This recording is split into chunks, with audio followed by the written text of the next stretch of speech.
World Vision has been working with multiple communities around Port Vila on waste management and building livelihoods in that sector for about 5 years now, because waste management is something that is not done regularly here and can be an opportunity to earn money for various community members.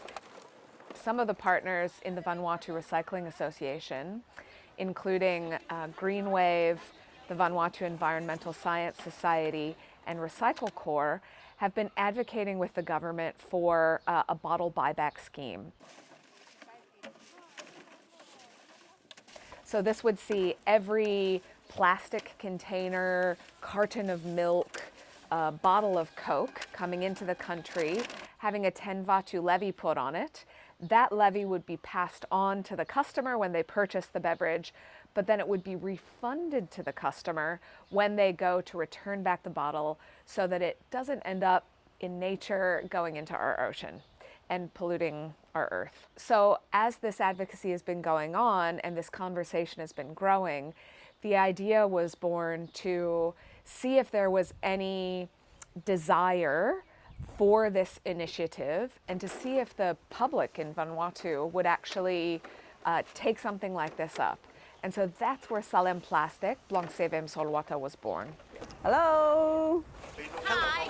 First and foremost, we looked at whether or not we would just be buying back plastic, or we could buy back other types of beverage containers, because theoretically the bottle buyback scheme would extend to glass, carton, plastic, etc.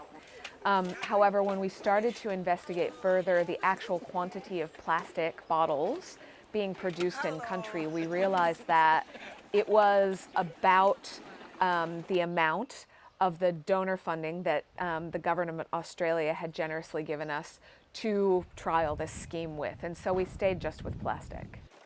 We had hoped to achieve 1 million plastic bottles coming out of the environment.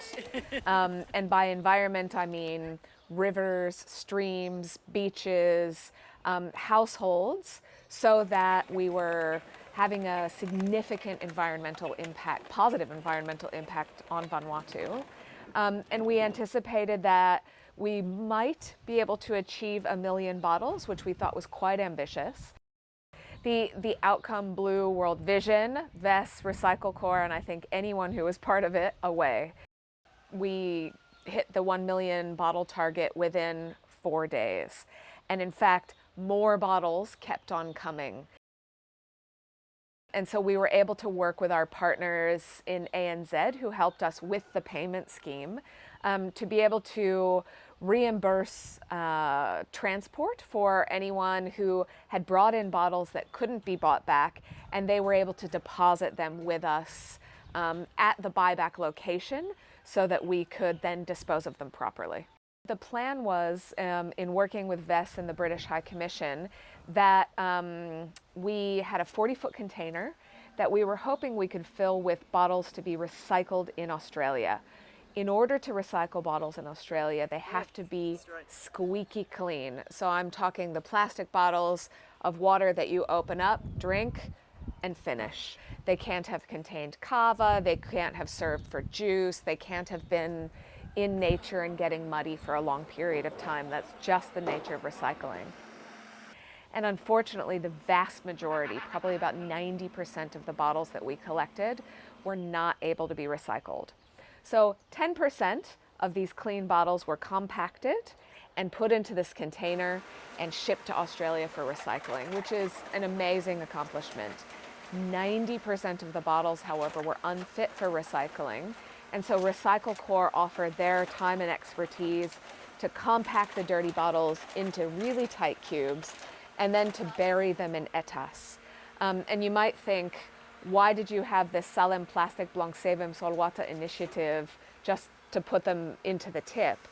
Well, these are over 1 million bottles that will not make their way into the ocean to pollute our planet. And so that is a win for Vanuatu, that is a win for our planet. And to be completely honest, we were able to disperse over 10 million Vatu into the local economy during a hard time where people are really suffering economically due to COVID-related border closures. So it was a win-win-win situation, really. I think the economic stimulus of 10 Vatu per bottle made it worthwhile to go out and do those cleanup efforts. So I think it demonstrates overwhelmingly that a bottle buyback scheme placed at 10 Vatu per bottle would work. I think that's first and foremost the evidence that we've been able to collect. I think secondly, though, we heard from many community groups that they really saw the value in being able to clean up their environment, that the economic perspective was the impetus, but actually they saw the immediate benefits. And when we had individuals bringing bottles in that we weren't able to pay for because we'd already reached our target, we actually heard from lots of different groups saying that that was okay. They were just glad that they had been able to do their part for the environment, something for which we were really grateful. I think lessons learned are, one, there was a lot more plastic in nature than we anticipated.